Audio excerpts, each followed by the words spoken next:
La pièce était remplie de 20 des esprits les plus vifs de Wall Street. C'étaient des hommes et des femmes avec des diplômes de l'Ivy League portant des costumes de soie italiens dont les salaires annuels combinés pouvaient financer une petite nation. Ils avaient 72 heures pour conclure la plus grande fusion de l'histoire de la tech où leur patron Preston Calloway perdrait tout. Mais alors que l'horloge tournait et les arguments devenaient plus forts, aucun des experts ne vit la catastrophe d'arriver. Il fallut une serveuse de 23 ans tenant un plateau de martini sale pour repérer le seul détail que tout le monde avait manqué. Ceci est la vraie histoire de comment être invisible est devenu un super pouvoir et comment une phrase a sauvé un milliardaire de 200 millions de dollars. La pluie fouettait contre les fenêtres du sol au plafond de la suite Penthouse à l'Obsidian, le club de dîner privé le plus exclusif de Manhattan. À l'intérieur, l'atmosphère était plus volatile que la tempête faisant rage sur la ville. Preston Calloway était assis à la tête de la table en acajou, ses phalanges blanches, alors qu'il serrait les accoudoirs de sa chaise en cuir. À 62 ans, Preston était un titan de l'industrie. Il avait bâti Calloway Logistics d'une seule camionnette de livraison et un empire global. C'était un homme qui mangeait le stress au petit déjeuner. Mais ce soir, il ressemblait à un homme qui s'étouffait. Autour de lui étaient assis 20 de ses cadres les mieux payés. Le conseil de guerre, ils se sont appelés. Ce soir, il ressemblait plus à une meute de hyènes se battant pour une carcasse qui n'était même pas encore morte. L'accord est murder. Preston, dit Carter Bennett, jetant un épais dossier sur le bois poli. Carter était le directeur financier, un homme qui souriait avec sa bouche, mais jamais ses yeux. Le rapport d'impact environnemental sur le site du Nevada est un désastre. Si nous acquérons Red Rock Transport maintenant, les amendes de l'EPA seules nous saigneront la blanc au premier trimestre. Nous envisageons une perte minimale de 200 millions de dollars. Nous ne pouvons pas nous en aller, Carter, cria Blake Harrison, le VP des opérations. Nous avons déjà mis à profit la division européenne pour financer cela. Si nous n'achetons pas Red Rock, notre action plonge de 40%. Nous perdons le marché asiatique. Mieux vaut perdre un membre que la tête, rétorqua Carter, ajustant sa cravate en soie. Nous coupons nos pertes, nous payons les frais de rupture, nous licencions 3000 travailleurs du département d'expédition pour récupérer l'argent et nous survivons. C'est des maths simples. Preston ferma les yeux. Maths simples. C'est ce qu'ils appelaient toujours cela. 3000 familles perdant leurs revenus n'était qu'une ligne sur un tableur pour des hommes comme Carter Bennett. N'y a-t-il pas d'autres moyens? Preston demanda, sa voix basse et rauque. Red Rock possède les droits ferroviaires exclusifs à travers le Midwest. Nous avons besoin de ces rails. Sans eux, Calloway Logistics est juste une autre entreprise de camionnage bloquée dans le trafic. La terre est toxique, Preston. Une avocate nommée Jessica Tate intervint, tapotant sa tablette. Les échantillons de sol de leur dépôt principal à Reno sont revenus chauds. Métaux lourds. Nettoyer cela prend 5 ans et 50 millions de dollars. Le vendeur, M. Ronell, ne l'a pas divulgué, mais nous l'avons trouvé. Nous devons tuer l'accord. Preston se frotta les tempes. Il sentait une migraine percer derrière ses yeux. Il avait passé 2 ans à courtiser Jerry Unnell, le propriétaire de Red Rock. Il connaissait Jerry. Jerry était un homme à l'ancienne qui serrait la main. Cela n'avait pas de sens que Jerry cacherait des échantillons de sol toxiques, mais les données étaient là devant eux, compilées par l'équipe d'analystes de Carter. « Tuer l'accord », Carter répéta, une satisfaction suffisante dans sa voix. « Nous annonçons le retrait demain matin avant l'ouverture de paire des marchés. Nous blâmons les échecs de diligence raisonnables. Nous survivons. » Dans le coin de la pièce, debout dans l'ombre près de la station de service, Jenny Brooks ajusta son tablier. Elle avait 23 ans, avec des yeux fatigués et des chaussures qui avaient perdu leur amorti il y a des mois. Elle était invisible. Pour les gens à la table, elle était juste un objet en mouvement qui remplaçait les verres vides par des pleins. Elle tenait un lourd plateau en argent chargé de bouteilles d'eau pétillante fraîche et une carafe de cabernet. Son poignet faisait mal. Elle avait été debout pendant 10 heures. Elle avait 2 examens demain pour son cours de certification d'assistante juridique au collège communautaire et elle n'avait pas encore étudié. Elle prit une profonde respiration et s'avança vers la table. La tension dans l'air était si épaisse qu'elle sentait qu'elle pataugeait dans l'eau. « Excusez-moi », elle murmura, se penchant par-dessus l'épaule de Carter pour remplir son verre d'eau. Carter ne la regarda même pas. Il se contenta de se pencher en arrière, manquant de faire tomber l'image de sa main. « Faites attention !» Il claqua, ne rompant pas le contact visuel avec Preston. « Concentrez-vous, Preston. Signez l'ordre de tuer. » Jenny stabilisa le pichet, son cœur martelant. Elle recula vers le mur. Elle avait besoin de ce travail. Les pourboires à l'Obsidian étaient la seule chose qui maintenait ses frais de scolarité payés et son loyer couvert. Elle ne pouvait pas se permettre de faire une erreur. Mais alors qu'elle se tenait là, s'effaçant dans le papier peint, elle écouta. Elle avait écouté toute la nuit. Elle ne comprenait pas la haute finance ou l'effet de levier boursier, mais elle comprenait les gens et elle comprenait les détails. Elle regarda Carter Bennett. Il poussait trop fort. Il transpirait malgré la climatisation réglée à un glacial 68 degrés. Il continuait à vérifier son téléphone sous la table. Quelque chose n'allait pas. « Apportez-moi un scotch. » Preston aboya soudainement, ne regardant personne en particulier. Pur. Double. Jenny bougea instantanément. Elle versa le liquide ambré dans un verre en cristal et le porta à la tête de la table. Alors qu'elle le posait, elle vit les papiers étalés devant Preston. Cartes, études géologiques, contrats légaux. Ses yeux attrapèrent un mot spécifique sur la carte du dépôt du Nevada. Comté de Wow. Wow, secteur 4. Jenny se figea pour une fraction de seconde. Sa main plana au-dessus du sous-verre. « Qu'attendez-vous? » Preston grogna, levant les yeux vers elle. Ses yeux étaient cernés de rouge et épuisés. « Désolé, monsieur, » Jenny dit doucement, reculant, mais son esprit s'emballait. Comté de Washoe, secteur 4. Elle connaissait cet endroit. Elle le connaissait intimement et elle savait que ce que Carter Bennett disait était impossible. L'argumentation continua pendant une autre heure. L'air dans la pièce devint vicié, sentant le café froid et l'eau de Cologne agressive. « C'est un coup monté », Blake Harrison cria, levant les mains. « Si nous nous retirons, qui achète Red Rock? » « Je vais vous dire qui. Titan Global, notre plus grand concurrent.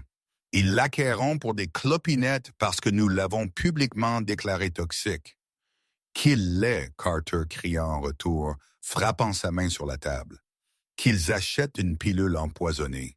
Si Titan achète cette terre, ils seront liés par des poursuites de l'EPA pendant une décennie. C'est un piège brillant. Nous esquivons la balle, Titan encaisse le coup et nous sortons vainqueurs. » Les cadres murmurèrent en accord. Cela semblait logique. Carter peignait un tableau où perdre l'accord était en fait une victoire stratégique. Jenny débarrassait les assiettes du bout de la table. Elle bougeait silencieusement, empilant la porcelaine avec un soin exercé. Elle essaya de les ignorer, mais le nom Secteur 4 continuait de brûler dans son esprit. Elle retourna à la station de service et sortit son téléphone, le cachant derrière une pile de menus. Elle tapa rapidement une requête de recherche juste pour être sûre. Elle fit défiler quelques documents PDF, ses yeux scannant rapidement. Elle se mordit la lèvre. Elle regarda de nouveau la table. Preston Calloway semblait vaincu. Il sortit un stylo-plume en or de la poche de sa veste. « Bien, » Preston murmura. La pièce devint silencieuse. Rédigez le communiqué de presse. « Nous mettons fin à l'acquisition de Red Rock Transport, avec effet immédiat. »« Décision intelligente, monsieur. » Carter dit, exhalant un souffle qu'il semblait avoir retenu pendant des heures. Il poussa un document vers Preston. « Signez juste l'autorisation interne ici, et je m'occuperai du conseil d'administration. » Preston décapuchonna le stylo. La plume plana au-dessus du papier. C'était ça. La fin d'un rêve de 2 ans. La fin de l'expansion ferroviaire. Et si les analystes avaient tort, potentiellement le début de la fin pour Callaway Logistics. Le cœur de Jenny battait contre ses côtes. Elle était serveuse. Elle n'était personne. Si elle parlait, elle serait virée. Le gérant de l'Obsidian, un tyran nommé M. Henderson, avait une politique de tolérance zéro pour le personnel, interagissant avec les clients au-delà de oui, monsieur et non, monsieur. Mais elle pensa à son père. Son père, Mike Brooks, avait été un camionneur longue distance pendant 30 ans. Il avait conduit à travers le Nevada des milliers de fois. Il avait appris à Jenny tout sur les routes, les stations-service et la terre. Il était mort il y a 2 ans d'une crise cardiaque au volant, travaillant des heures supplémentaires pour rembourser des dettes. Il détestait les menteurs. Il détestait les gens qui utilisaient des maths simples pour ruiner des familles de travailleurs. Si Preston signait ce papier, 3000 personnes allaient perdre leur emploi du côté de l'expédition pour couvrir les frais de rupture. Des gens comme son père, le stylo de Preston toucha le papier. Ne le signez pas. La voix était douce, tremblante, mais elle coupa le silence comme une assiette tombée. 20 têtes se leva brusquement. Preston se figea. Carter Bennett fronça les sourcils, regardant autour de la pièce comme s'il essayait de localiser une mouche bourdonnante. « Qui a dit ça? » Carter demanda. Jenny s'avança de l'ombre. Ses mains tremblaient, alors elle les joignit derrière son dos pour le cacher. Elle sentit le sang monter à son visage, chaud et piquant. « C'est moi, monsieur, » Jenny dit. Carter rit. C'était un son d'aboiement dur. La serveuse? La serveuse donne des conseils financiers maintenant. C'est Rich Henderson. Où est le gérant? Attendez, Preston dit.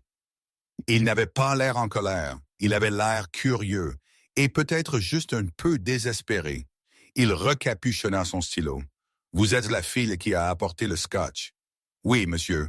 Mon nom est Jenny.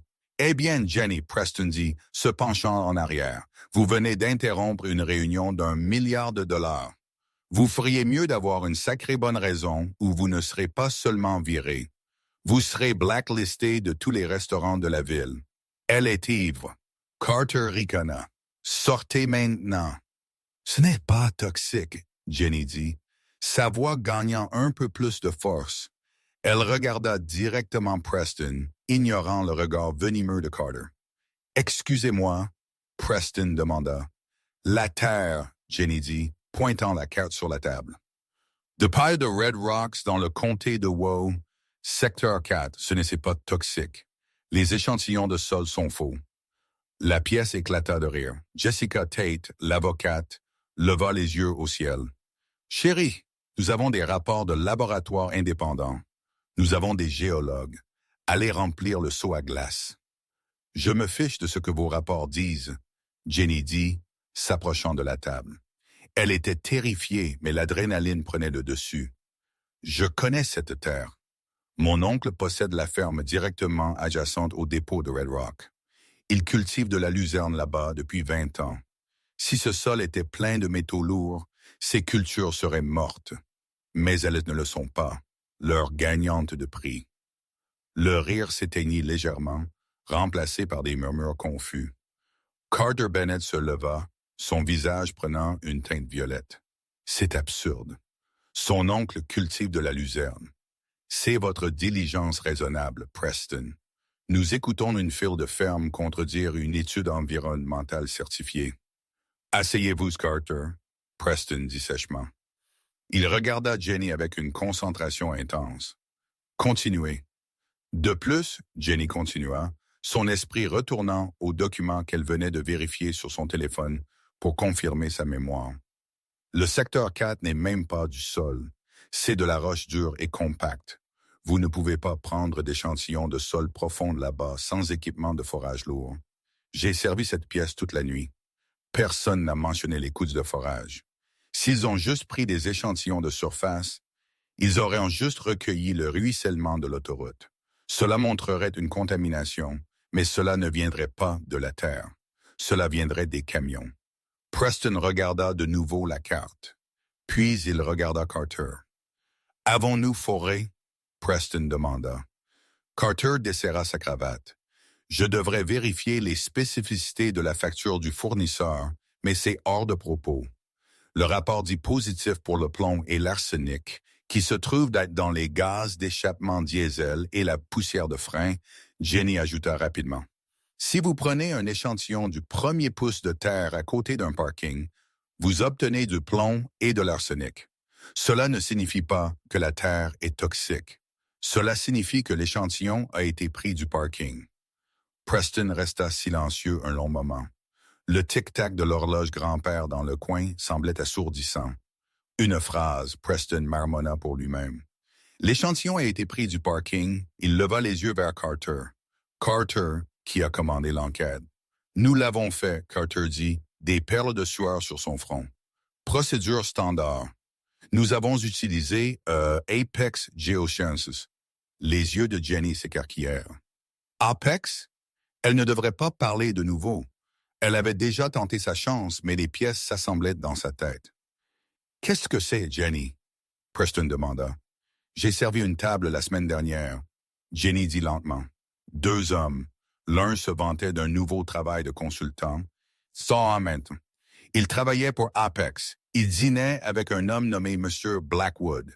Jenny se corrigea, sa mémoire s'aiguisant. Le PDG de Titan Global. Les yeux de Preston devinrent froids. Titan Global, leur plus grand concurrent, la compagnie que Blake avait prédit ramasserait Red Rock si Callaway laissait tomber l'accord. Vous avez vu un employé de la compagnie qui sondait notre terre dîner avec le PDG de notre concurrent? Preston demanda, sa voix à peine un murmure. Oui, monsieur, Jenny dit. Il portait un toast à une taupe au sein de Callaway Logistics. Preston tourna lentement son regard vers Carter Bennett. Carter ne souriait plus. Il était pâle et ses mains tremblaient alors qu'il tendait la main vers son verre d'eau. Le même verre que Jenny avait rempli quelques instants auparavant. Preston Carter balbutia. « Vous ne pouvez pas croire cela. Cette servante, elle invente. Elle veut probablement un gros pourboire. » Preston se leva. C'était un homme grand et à ce moment, il ressemblait à un géant. « Jenny, » Preston dit, « posez le plateau. » Jenny plaça le plateau en argent sur la table d'appoint. « Venez vous asseoir ici, » Preston dit, tirant la chaise vide à côté de lui, la chaise réservée aux membres absents du conseil. « Monsieur, je ne peux pas m'asseoir, » Jenny murmura. « Mon gérant. J'achèterai ce sacré restaurant si je dois. » Preston grogna. « Asseyez-vous. » Jenny s'assit. Elle portait toujours son tablier, entouré de costumes qui coûtaient plus cher que sa voiture. « Dites-moi tout ce que vous avez entendu à ce dîner la semaine dernière. » Preston ordonna. « Et Carter, si vous cherchez votre téléphone de nouveau, la sécurité vous escortera par la fenêtre. » Le drame ne faisait que commencer. Le silence dans la salle de conférence n'était plus le silence de la contemplation. C'était le silence d'un prédateur évaluant sa proie. Preston Callaway était assis immobile, son regard fixé sur Jenny Brooks. La serveuse était assise sur le bord de la chaise en acajou, ses mains serrant le tissu de son tablier jusqu'à ce que ses phalanges deviennent blanches. « Le dîner », Preston répéta, sa voix dangereusement calme. « Dites-moi exactement ce que vous avez entendu. » Jenny déglutit difficilement. Elle sentait le poids de 20 paires d'yeux pesant sur elle. Carter Bennett la regardait avec un mélange de haine et de panique, tandis que Jessica Tate, l'avocate, avait l'air de regarder un accident de voiture au ralenti. « C'était mardi dernier », Jenny commença, sa voix gagnant un tremblement de certitude. « Table 4, le box à l'arrière près des portes de la cuisine. C'est l'endroit le plus calme, donc les gens le demandent généralement quand ils ne veulent pas être entendus. Mais les bouches d'aération transportent le son directement à la station de service si vous êtes au bon endroit. »« Continuez », Preston insista. Monsieur Blackwood, le PDG de Titan, buvait un Bordeaux 1996. L'autre homme, celui d'Apex Geosciences, buvait du whisky. Il riait à propos d'un rapport. L'homme d'Apex dit, « J'ai mis les échantillons exactement où vous les vouliez, juste dans le fossé de ruissellement derrière le hangar du mécanicien. » Il dit, « La lecture des métaux lourds serait hors norme. » Carter Bennett frappa sa main sur la table, surprenant tout le monde. « C'est du oui-dire, c'est ridicule. Vous allez baser une décision d'1 milliard de dollars sur l'écoute clandestine d'une fille qui débarrasse les tables. » Silence, Carter. Preston claqua sans le regarder. Jenny, ont-ils mentionné un nom? Ont-ils mentionné qui au sein de Callaway Logistics les aidait? Jenny hésita. Elle regarda Carter. Elle ne voulait pas détruire la vie d'un homme, mais elle se souvenait du ricanement sur son visage quand il manqua de faire tomber le pichet de sa main. Elle se souvenait des maths simples qui coûteraient à 3000 familles leur gagne-pain. Ils n'ont pas dit de nom, Jenny dit. Carter laissa échapper un souffle de soulagement visible. Mais Jenny ferma les yeux, visualisant la table. Elle avait une mémoire photographique pour les détails. C'était comme ça qu'elle mémorisait les commandes pour des tables de 12 sans les écrire. Elle rejoua la scène dans son esprit. La lumière de la bougie, les stages de vin, les objets sur la table. Mais l'homme d'Apex tendit à M. Blackwood un dossier. Jenny ouvrit les yeux. Un dossier bleu vif, pas un manil standard. Il avait une texture unique comme du lin et il avait un logo embossé or dans le coin inférieur droit. Un lion.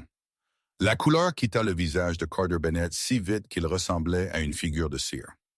Preston tourna lentement sa tête vers la pile de documents que Carter avait jetés sur la table au début de la réunion. Caché sous le épais classeur blanc du rapport environnemental se trouvait le bord d'un dossier, un dossier bleu texturé laine. Preston tendit la main. Sa main ne tremble pas. Il tira le dossier de la pile. Il passa son pouce sur le coin inférieur droit. Un lion embossé or. Le logo de la Banque souveraine de Zurich, le partenaire bancaire offshore privé de Carter. C'est personnel, Carter balbutia, se levant. Vous ne pouvez pas ouvrir ça, c'est ma propriété personnelle. Nous sommes dans les locaux de l'entreprise discutant des affaires de l'entreprise, Preston dit, sa voix baissant d'une octave. Et vous êtes le DEF. Tout ce que vous apportez dans cette pièce est sujet à audit. Preston ouvrit le dossier. Il ne parla pas pendant une longue minute. Il lut juste.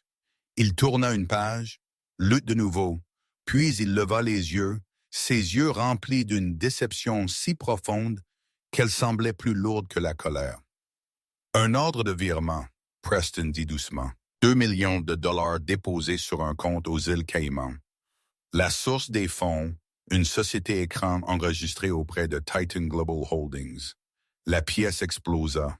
Blake Harrison sauta, renversant sa chaise. « Toi, traître, tu nous as vendus pour 2 millions. L'accord vaut des milliards. Je l'ai fait pour la compagnie. » Carter cria, son calme se brisant finalement. « La fusion est une erreur. Red Rock est un dinosaure. Je nous sauvais de nous-mêmes. Blackwood a promis de racheter la division logistique et de maintenir le prix de l'action élevé. Sécurité. Preston dit dans l'interphone sur la table. Salle de conférence A, immédiatement. 2 grands hommes en costume sombre firent éruption par les doubles portes quelques secondes plus tard. Escortez M. Bennett dehors, Preston dit, fermant le dossier bleu. Il doit être détenu dans la salle d'attente jusqu'à l'arrivée de la police. Espionnage industriel et fraude.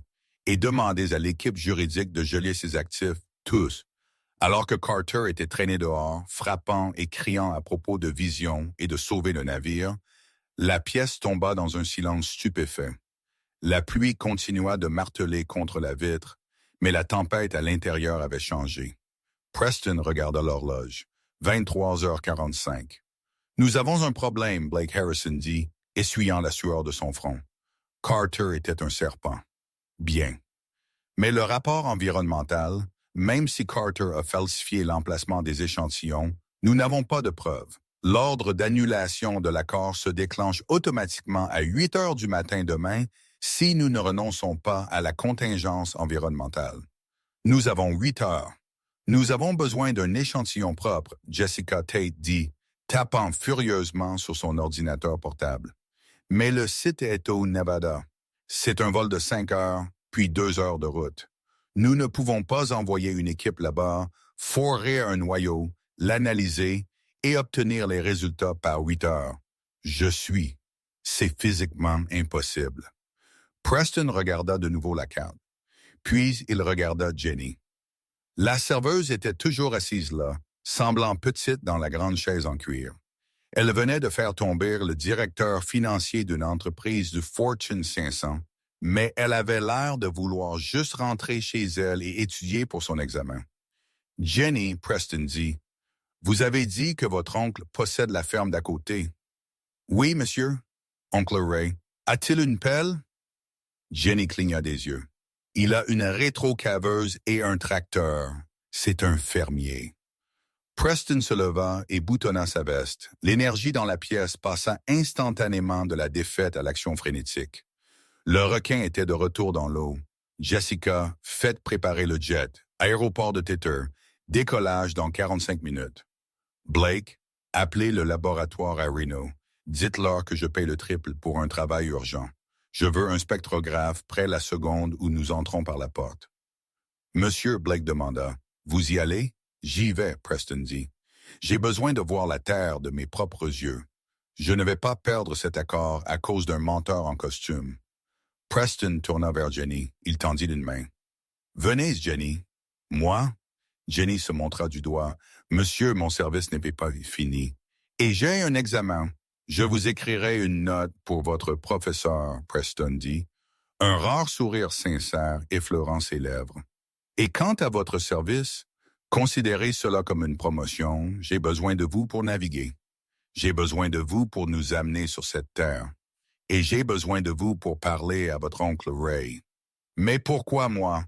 Parce que, Preston dit, regardant autour de la pièce les cadres de l'Ivy League qui avaient tous été dupés par Carter Bennett. En ce moment, vous êtes la seule personne dans cette pièce en qui j'ai confiance. Le Gulfstream GI-50 grimpa raide dans le ciel nocturne, laissant les lumières de Manhattan loin en dessous. À l'intérieur de la cabine, le luxe était écrasant. Sièges en cuir couleur crème, garnitures en noyer, et un silence si absolu que vous pouviez entendre la glace se déposer dans un verre. Jenny était assise en face de Preston Calloway. Elle avait changé son uniforme pour les seuls vêtements de rechange qu'elle avait dans son casier, une paire de jeans délavés et un sweat à capuche gris avec le logo de son collège communautaire dessus. Elle se sentait tristement sous-habillée. Mais Preston ne semblait pas s'en soucier. Il avait jeté sa cravate et retroussé ses manches, se penchant sur des cartes géologiques étalées sur la table entre eux. « Parlez-moi de la Terre, » Preston dit, sans lever les yeux. « C'est sec, » Jenny dit, regardant par la fenêtre l'obscurité. « Dur. Les gens pensent que le désert est mort, mais il ne l'est pas. Il dort juste. Vous devez le respecter. Mon père disait que le Nevada ne vous donne rien gratuitement. Vous devez vous battre pour chaque pouce. » Preston leva les yeux vers elle. « Votre père, le camionneur? » « Oui, Mike Brooks, il transportait surtout de l'acier, a fait quelques trajets pour Callaway Logistics à l'époque, en fait par l'intermédiaire de sous-traitants tiers. » Preston hocha lentement la tête, la colonne vertébrale de l'industrie. Nous oublions ce que là parfois là-haut dans les tours. Nous déplaçons des chiffres. Des hommes comme votre père déplacent le monde. Il marqua une pause. Vous étudiez le droit. Études d'assistante juridique, Jenny corrigea. Je veux être avocate éventuellement.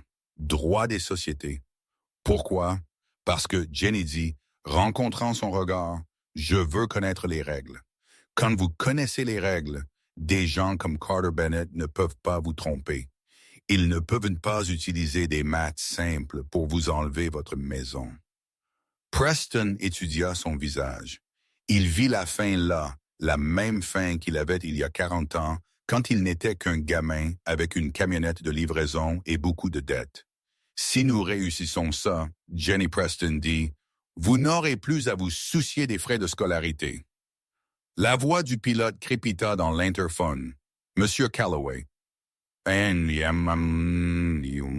avons une situation. Nous recevons des rapports de fortes turbulences au-dessus du Midwest. Nous pourrions devoir nous diriger vers le sud. Cela ajoutera 90 minutes au temps de vol. Preston appuya sur le bouton de conversation. Nous n'avons pas 90 minutes, capitaine. Voler à travers. Passer au-dessus. Je m'en fiche. Amenez-nous juste à Reno pour 4 heures du matin, heure du Pacifique. Monsieur, ça va être rude. Je ne vous ai pas embauché pour du doux, Preston aboya. Je vous ai embauché pour du rapide. Les 3 heures suivantes furent un cauchemar de fuselage tremblant et d'altitude en baisse. Jenny serra ses accoudoirs, son visage pâle. Preston, cependant, géra tout cela au téléphone avec son équipe juridique, rédigeant la renonciation de contingence, se préparant à la guerre. Quand ils atterrirent finalement à Reno, le ciel commençait à se meurtrir avec le premier soupçon de violet avant l'aube. Un SUV noir attendait sur le tarmac, moteur tournant. Ils filèrent de l'aéroport, prenant l'autoroute vers le comté de Wau. Jenny était assise sur le siège avant, guidant le conducteur. « Prenez la prochaine sortie », elle dit, se penchant en avant. « Vieille autoroute 395, c'est plus rapide que l'autoroute à 7 heures du matin. Êtes-vous sûr? » Le conducteur demanda. Le GPS dit de rester sur l'I-180. Le GPS ne connaît pas la construction près du pont de Galena Creek, Jenny dit. Croyez-moi, mon père connaissait chaque nid de poule dans cet état. Preston du siège arrière dit, écoutez-là. Ils bifurquèrent sur l'autoroute sombre à 2 voies. Le paysage était désolé, en moise et ombre. Alors qu'ils approchaient du secteur 4, le soleil commença à se lever sur la chaîne de Virginia, peignant le désert d'orange et de rouge brûlant. Là, Jenny pointa. C'est la sortie pour la ferme de l'oncle Ray. Et juste après cette clôture, c'est le dépôt de Red Rock. Mais alors qu'ils approchaient du portail de la propriété de Red Rock, Jenny arrêta. « Arrêtez !» elle cria. Le conducteur claqua les freins. Bloquant le chemin de terre qui menait au dépôt, était une clôture en mailles de chaîne qui n'y avait pas été il y a 1 mois.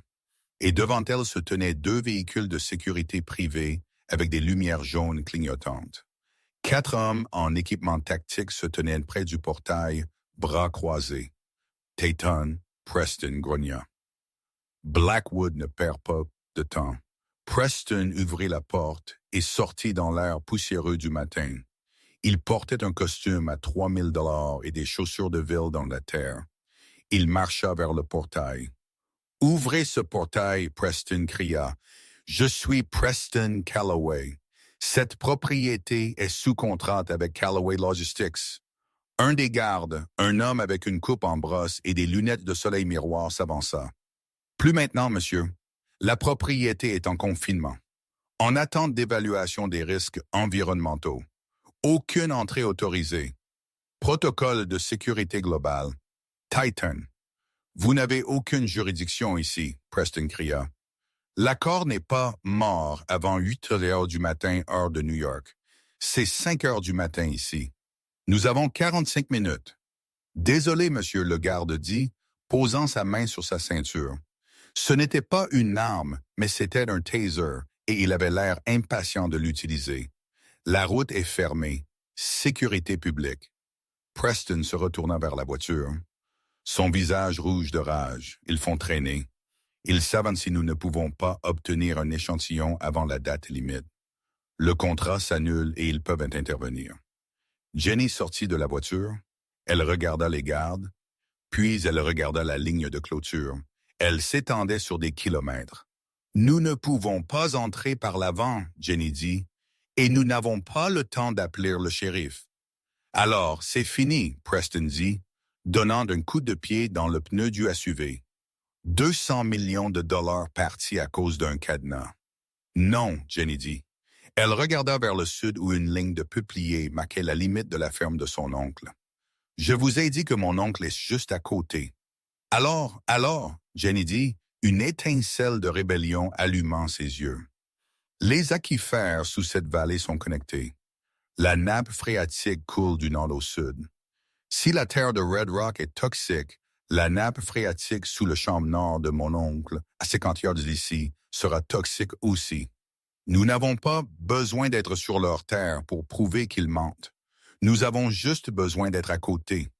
Preston la regarda, calculant l'hydrologie. Si les niveaux d'arsenic sont aussi élevés que le faux rapport de Carter le prétendait, le panache aurait migré. Exactement, Jenny dit, mais nous devons nous dépêcher. L'oncle Ray accueille les intrus avec un fusil de chasse. Ils se précipitèrent de nouveau dans le SUV. « Allez, Jenny cria, prochain chemin de terre à gauche. » Le SUV rugit sur la route, soulevant un nuage de poussière. Ils tournèrent dans une allée de gravier marquée par un panneau délavé. Ferme familiale Brooks, Estam 682. La ferme était modeste, une structure blanche à bardage avec un porche enveloppant. Alors qu'ils s'arrêtaient, la porte moustiquaire s'ouvrit en claquant. Un homme d'une 60aine d'années, portant une flanelle à carreaux et tenant un fusil de chasse à double canon, ouvert sur son bras, heureusement, sortit. « Oncle Ray !» Jenny cria, sautant de la voiture en mouvement avant qu'elle ne s'arrête complètement. Jenny, Ray baissa le fusil, plissant les yeux. « Qu'est-ce que vous faites ici, bon sang? Et qui sont les costumes? » Oncle Ray, écoutez-moi, Jenny dit, montant les marches en courant et attrapant son bras. Nous avons besoin d'une faveur, une grande. Nous avons besoin de creuser un trou dans le pâturage nord. Tout de suite, creuser un trou. Ray regarda Preston, qui approchait avec ses mains levées en signe de paix. Jenny, tu as des problèmes? Non, mais nous en aurons si nous n'obtenons pas un échantillon de sol dans les 30 prochaines minutes. Jenny dit essoufflée. Ray, ces hommes essaient de sauver la compagnie pour laquelle papa conduisait. Et les gens d'à côté, Red Rock, ils mentent sur la terre. Ils disent que c'est du poison pour pouvoir le voler. Les yeux de Ray se plissèrent. Il regarda les gardes de sécurité de Titan, visibles au loin sur la route. Il regarda Preston Calloway. « Vous, Calloway ?» Ray demanda. « Je suis, » Preston dit. « Ray, j'ai besoin de votre aide. Je peux vous payer. Je ne veux pas votre argent. » Ray cracha. « Votre compagnie a coupé la pension de mon frère 2 ans avant qu'il ne meure. » Preston se figea. Jenny tressaillit. Elle n'avait pas mentionné cette partie. « Ray, s'il vous plaît, » Jenny supplia. « Il ne s'agit pas du passé. Il s'agit de maintenant. Si nous ne faisons pas cela, les méchants gagnent. Ceux qui mentent, s'il vous plaît pour papa. » Ray regarda Jenny. Il vit son frère dans ses yeux. Il soupira. Un long son de cliquetis. « Eh bien, Ray dit, refermant le fusil de chasse et l'appuyant contre la rampe du Porsche. Si nous allons creuser, nous ferions mieux d'utiliser le grand tracteur. La terre dure comme l'enfer à cette période de l'année. » Il jeta un trousseau de clés à Preston. « Vous avez l'air d'un garçon de la ville, Ray grogna. Vous savez conduire un John Deere. » Preston attrapa les clés d'une main. Il retira sa veste de costume et la jeta sur la balançoire du Porsche. Il retroussa ses manches davantage. « J'ai grandi dans une ferme de soja en Iowa avant de déménager à New York. » Preston dit, un sourire perçant son stress. « Je peux conduire un tracteur. Alors allons chercher de la terre, Ray dit. » L'horloge tournait, 4h25 du matin. Il restait 35 minutes pour forer, tester et transmettre les données à New York. Et les gardes de Titan observaient depuis la ligne de clôture, parlant dans leur radio. Ils n'allaient pas laisser cela arriver sans se battre. Le moteur du John Deere 420 Vintage rugit à la vie. Un cri mécanique guttural qui brisa le calme du matin désertique. Une bouffée de fumée noire s'éleva dans l'air, obscurcissant momentanément le soleil levant. Preston Calloway était assis haut sur le siège, ses phalanges blanches sur le volant. Cela faisait 40 ans qu'il n'avait pas conduit de tracteur sur la ferme de soja de son père en Iowa, mais la mémoire musculaire était là. L'embrayage était raide et le levier de vitesse le combattait, mais il l'enfonça en vitesse basse et lâcha l'accélérateur. Les pneus arrière massifs mordirent le gravier et la machine s'avança en cahotant vers le pâturage nord. « Accrochez-vous » Preston cria par-dessus le rugissement du moteur. Jenny et Uncle Ray s'accrochaient à l'aile de roue sur le côté gauche, rebondissant à chaque ornière du chemin. Derrière eux, le SUV noir suivait, soulevant une queue de coque de poussière. À l'intérieur du SUV se trouvait l'analyseur XRF portable, un appareil de fluorescence X portable capable de détecter les métaux lourds en quelques secondes, que le pilote avait remis à Preston juste avant qu'il ne descende de l'avion. Ils atteignirent la ligne de clôture en moins de 2 minutes. Le treillis métallique séparait le champ de luzerne de Ray de la garrigue stérile du dépôt de Red Rock. De l'autre côté de la clôture, l'équipe de sécurité de Titan était déjà en mouvement. 2 des véhicules tactiques filèrent sur la terre compacte, imitant les mouvements de Preston. Ils s'arrêtèrent en crissant parallèlement au tracteur, séparés seulement par la barrière en maille. « C'est une propriété privée », le garde principal cria à travers un mégaphone. « Vous vous livrez à de l'espionnage industriel. Nous avons l'autorisation d'utiliser la force non létale. »« Ignorez-les », Jenny cria, protégeant ses yeux de l'éblouissement des projecteurs de sécurité qui étaient maintenant braqués sur eux malgré la lumière du jour croissante. « Ils ne peuvent pas traverser la ligne de clôture. C'est la terre de Ray. » Preston n'eut pas besoin de le dire 2 fois. Il positionna le tracteur près du fossé d'irrigation qui courait sous la clôture, la nappe phréatique partagée que Jenny avait identifiée. S'il y avait du poison dans ce sol, c'est ici qu'il se concentrerait. « Ray, comment je fais marcher la terrière? » Preston rugit. « Levier rouge à votre droite » Ray cria en retour, sautant de l'aile. « Baissez les RPM ou vous allez le faire caler. » Preston tripota les commandes. La tarière hydraulique à l'arrière du tracteur se balança en position. Il la baissa, le foret en acier frappa la terre. Clang! Il rebondit. Le sol était comme du béton. « C'est la caliche » Ray maudit, donnant des coups de pied dans la terre. « La couche dure est trop épaisse ici. Nous devons aller plus profond. Nous n'avons pas le temps de forer un puits. » Preston cria, vérifiant sa montre. Il était 4h42 du matin, 18 minutes avant l'ouverture des marchés à New York, 18 minutes avant que le contrat ne meure. Les trous de blaireaux. Jenny pointa soudainement quelques yards à gauche près d'un groupe de sauges. Les blaireaux creusent à travers la couche dure pour atteindre les laves. La terre autour de leur terrier est de 3 pieds de profondeur. Preston mit le tracteur en marche aérienne, manquant de rouler sur un poteau de clôture. Il fit tourner la machine, visant le terrier de blaireaux. « Hey !» le garde de Titan cria. Il était sorti de son véhicule et se tenait juste à la clôture, tenant une bonbonne de gaz poivre. « Reculez! Vous jetez de la poussière sur notre propriété. C'est du vandalisme. »« Poursuivez-moi » Preston cria. Il baissa de nouveau la tarière, juste au-dessus du trou de blaireau. Cette fois, le foret accrocha. Avec un déchirement grinçant, la vase d'acier fora dans la terre, brassant du sol sombre et humide sous la croûte durcie par le soleil. « C'est ça !» Ray cria. « C'était la terre de la paix. » Ray attrapa un sac d'échantillons en plastique de sa poche et plongea vers la tarière tournante. « Attention !» Jenny hurla. Une pierre jetée par l'un des gardes de Titan passa par-dessus la clôture et frappa Ray à l'épaule. Le vieil homme grogna et tomba sur un genou, laissant tomber le sac. Accident. Le garde ricana, ramassant une autre pierre. Beaucoup de gravier meuble ici. Preston coupa le moteur. Le silence soudain était assourdissant. Il sauta du tracteur, ses yeux brûlants d'une fureur qui terrifiait ses propres membres du conseil.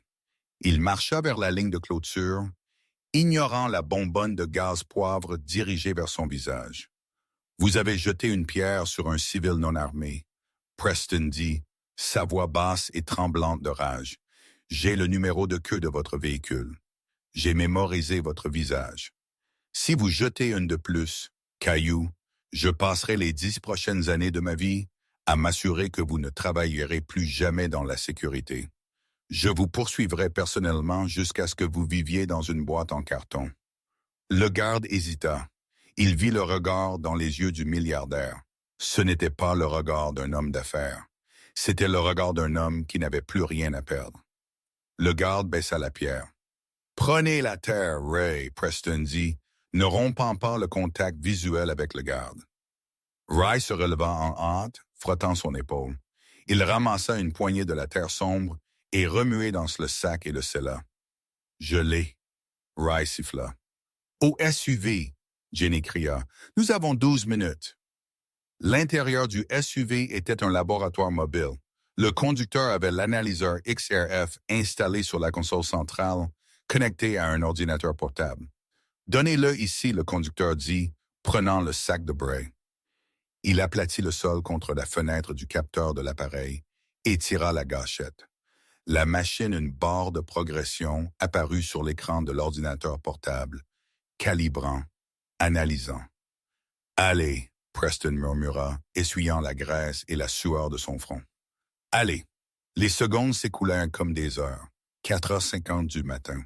Il reste 10 minutes. Jenny se pencha sur le siège regardant l'écran.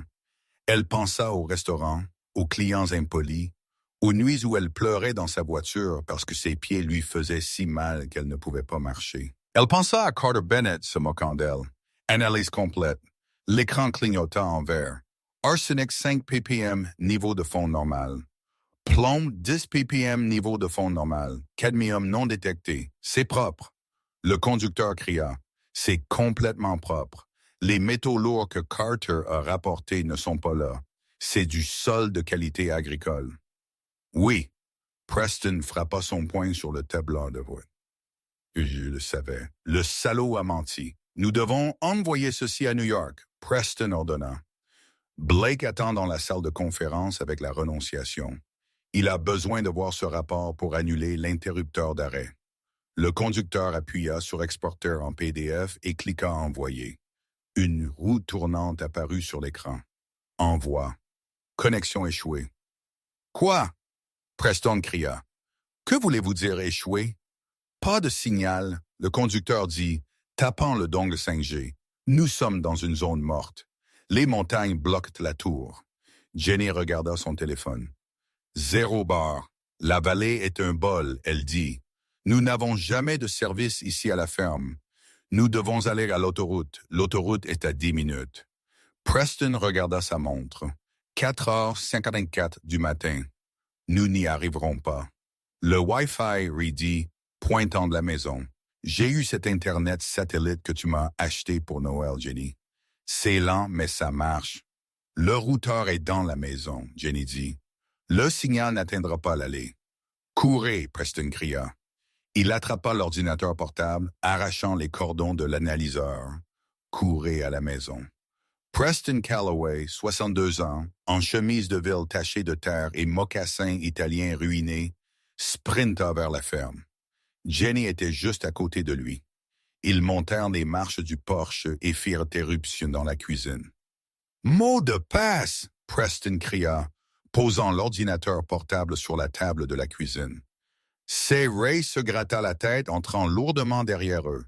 « C'est le nom du chien, Boba 123. » Les doigts de Preston volèrent sur le clavier. Il se connecta au réseau. Connexion.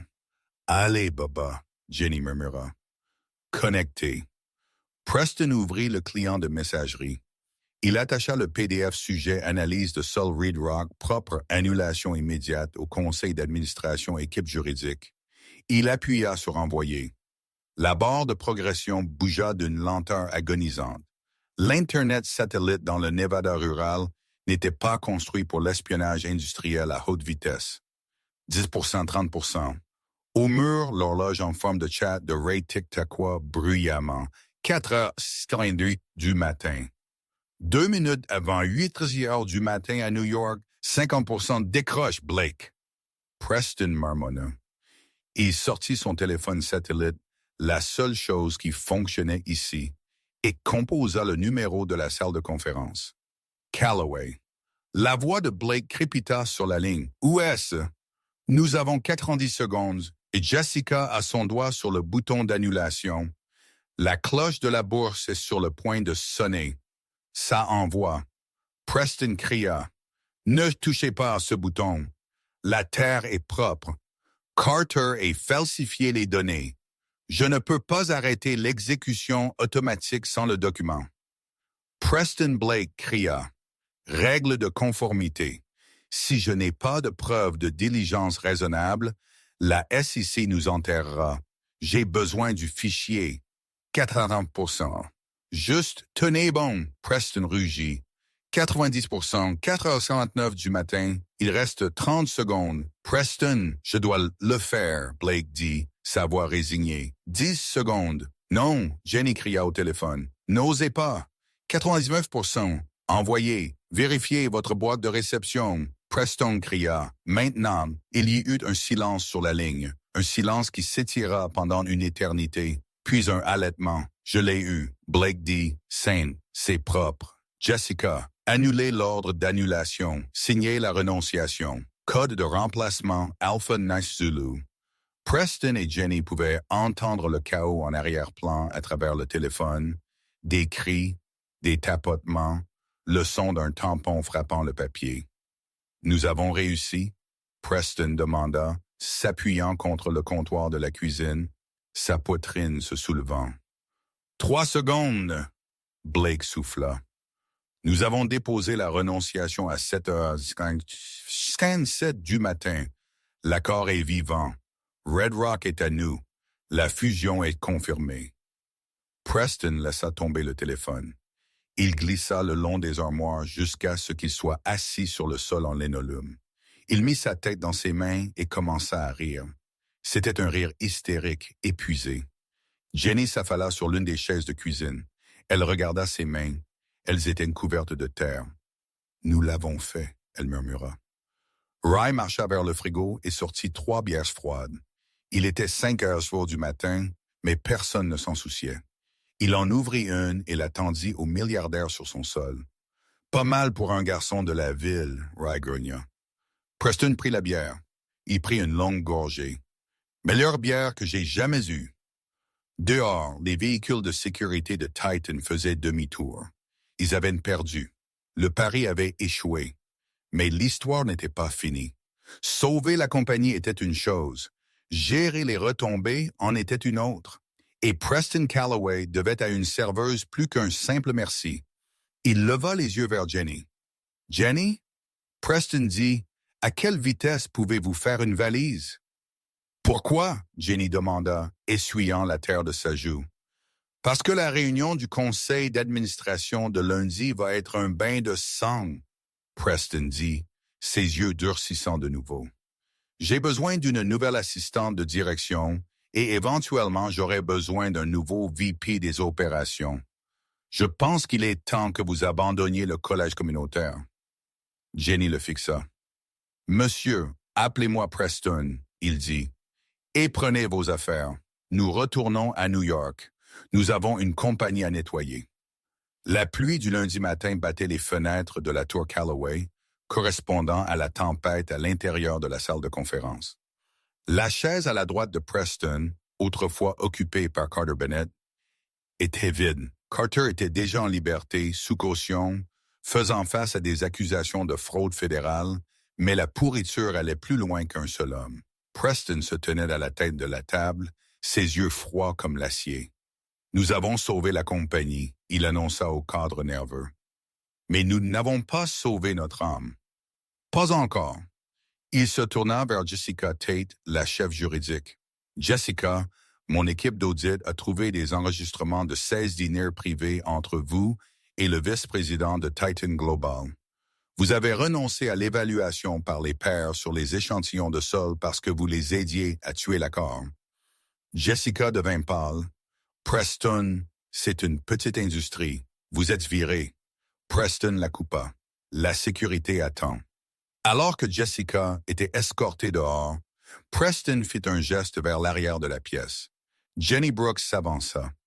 Elle portait un costume bleu marine sur mesure, semblant très éloigné de la serveuse qui leur avait servi des boissons il y a quelques jours seulement. « Jenny est ma nouvelle conseillère spéciale, » Preston déclara. « Elle ne rend compte qu'à moi. » Blake Harrison, le VP des opérations, se moqua. Preston, soyez sérieux. C'est une serveuse. Que sait-elle de la logistique globale? Jenny ne broncha pas. Elle marcha vers la table et jeta un dossier devant Blake. Je sais que vous faites passer les expéditions du Midwest par Chicago au lieu de St. Louis. Cela ajoute 4 heures à chaque voyage. Mais le kilométrage plus élevé déclenche un bonus de charge de recherche de carburant pour votre département. Vous gaspillez 3 millions par an pour gonfler votre bonus. La pièce devint silencieuse. Blake fixa le dossier sans voix. Jenny avait gagné sa place, mais la victoire fut de courte durée. 3 mois plus tard, Titan Global riposta. Humilié par la perte, le PDG de Titan, Thomas Blackwood, lança une massive poursuite antitrust et une virulente campagne de dénigrement médiatique. Les titres qualifiaient Jenny d'abandon scolaire et attaquaient le dossier de sécurité de son défunt père, affirmant que la famille Brooks était des camionneurs incompétents. « Ils essaient de vous briser », Preston avertit alors que Jenny lisait les mensonges.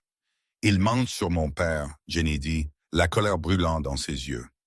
Elle se leva et marcha vers la carte logistique.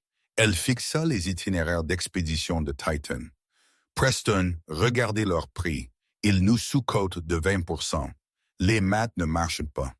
Même avec les économies d'échelle, ils perdraient de l'argent sur chaque chargement à moins qu'ils ne paient pas pour le poids. »« Camion fantôme », Preston murmura. « C'est un mythe. IDs dupliqués pour contourner les stations de paysage. »« C'est réel, Jenny dit, et je vais le prouver. » Contre l'avis de Preston, Jenny prit un congé.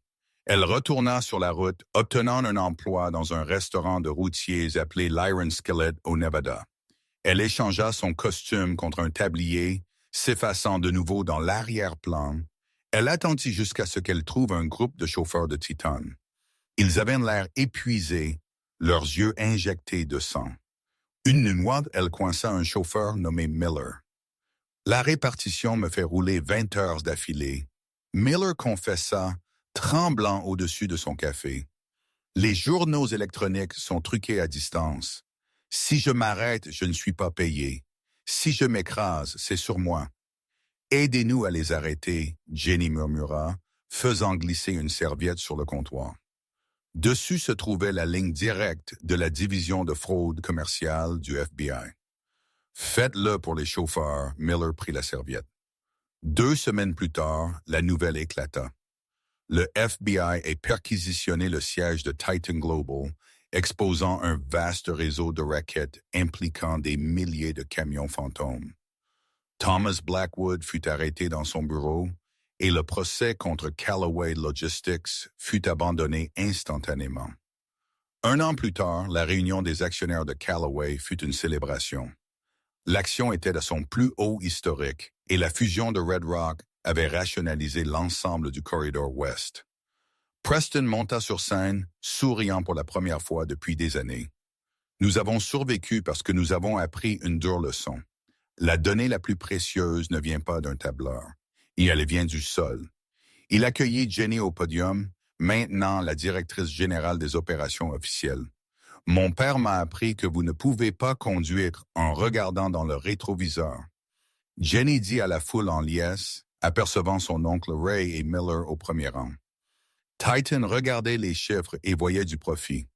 Nous avons regardé la Terre et avons vu la vérité. Et dans ce business, la vérité est le seul actif qui ne se déprécie jamais. Le parcours de Jenny de serveuse invisible à COO prouve que la sagesse n'est pas réservée à l'Ivy League. Les cadres étaient aveuglés par l'arrogance, s'appuyant sur des maths simples qui ignoraient la réalité. Il a fallu quelqu'un qui comprenait la Terre et les gens pour sauver un empire billion-dollar. Preston Callaway apprit que dans un monde de bruit, la voix la plus silencieuse dit souvent la vérité la plus forte. Si vous avez aimé cette histoire de l'ultime victoire de l'outsider, veuillez appuyer sur ce bouton « J'aime ». Qu'auriez-vous fait dans les chaussures de Jenny? Faites-le moi savoir dans les commentaires. N'oubliez pas de vous abonner et de sonner la cloche pour ne jamais manquer une histoire. Merci d'avoir